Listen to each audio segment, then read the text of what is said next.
Badan Penelitian dan Pengembangan Lingkungan Hidup dan Kehutanan atau BP2LHK AIK Nauli sebagai instansi yang tidak hanya dituntut mempunyai output litbang dalam bentuk jurnal ilmiah, BP2LHK AIK Nauli juga semakin gencar untuk menghasilkan produk-produk hasil litbang unggulan yang tepat guna dan langsung bisa dimanfaatkan masyarakat. Di antara produk yang dihasilkan adalah asap cair dan arang kompos.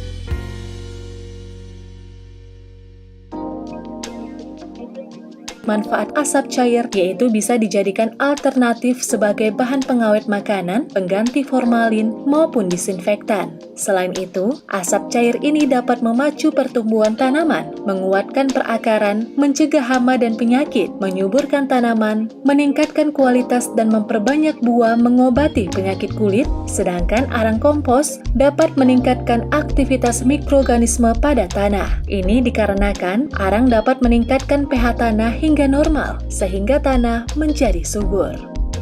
Waktu pembakaran yang digunakan untuk menghasilkan asap cair biasanya adalah 7 hingga 8 jam. Untuk mendapatkan produk asap cair dan arang yang baik, pembakaran harus dilakukan dengan memperhatikan waktu, kadar air, tekanan, suhu, dan jarak, atau jumlah lubang di dalam alat pembakaran, serta yang terpenting adalah bahan bakunya. Salah satu kegiatan yang ada di kelompok penelitian PSDA ini adalah pembuatan asap cair. Asap cair adalah cairan yang terbentuk dari proses pendinginan pembakaran bahan padat sehingga dihasilkan satu produk yaitu yang dikatakan asap cair. Bahannya bisa berbagai macam, diantaranya kita menggunakan dari kayu limbah, kemudian dari bambu, batok kelapa, dan dari bahan-bahan lainnya. Selama ini kita juga mengolah bahan cair ini asap cair ini dari limbah pakan gajah. Ya, pakan gajah itu salah satu pakannya adalah dari pelepas sawit. Kemudian yang dimakan oleh gajah itu hanya berupa yang bagian yang lunaknya, kemudian bagian kulit pelepasnya ditinggal sehingga menjadi limbah yang berserakan di tempat pakan gajah tersebut. Kemudian kami ambil dan kami proses limbah tersebut. Pertama-tama kita potong-potong, ya. Kami dalam hari ini menggunakan ukuran 20, 40 dan seterusnya, sehingga dihasilkan dari potongan-potongan yang merata. Secara umum, yang biasa digunakan sebagai bahan baku pembuatan asap cair dan arang kompos adalah bambu dan kayu, baik bambu yang bergetah ataupun tidak. Hanya saja, jenis kayu yang bergetah lebih banyak menghasilkan getah di dalam asap cairnya yang dihasilkan.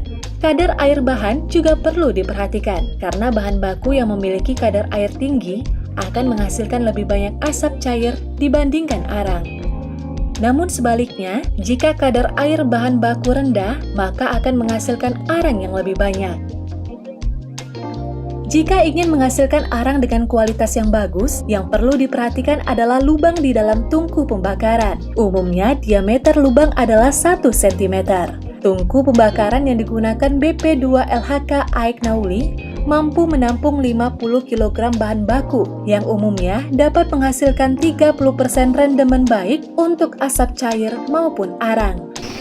Sebelum kita masukkan ke tong penggarangan, kita timbang dulu bahan tersebut.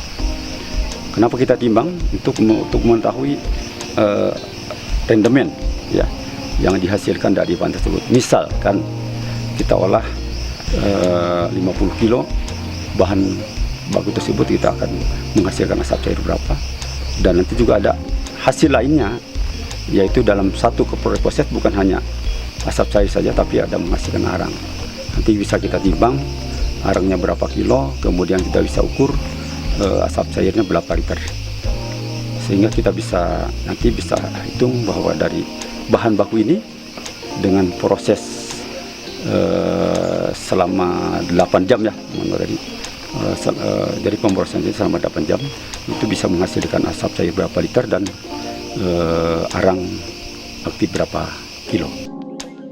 Produk asap cair dan arang kompos serta peralatan pembuatannya merupakan hasil litbang unggulan yang dikembangkan pertama kali oleh Pusat Penelitian dan Pengembangan Hasil Hutan atau P3HH Badan Litbang dan Inovasi. Pada tahun 2017, BP2 LHK Aik Nauli mengirimkan 2 orang teknisi Litkayasa ke P3HH untuk belajar dan mengadopsi mengenai proses pembuatan asap-asap cair dan arang kompos tersebut. Akhir 2018 lalu, BP2 LHK Aik Nauli sudah punya peralatan dan bisa memproduksi asap cair dan arang kompos sendiri.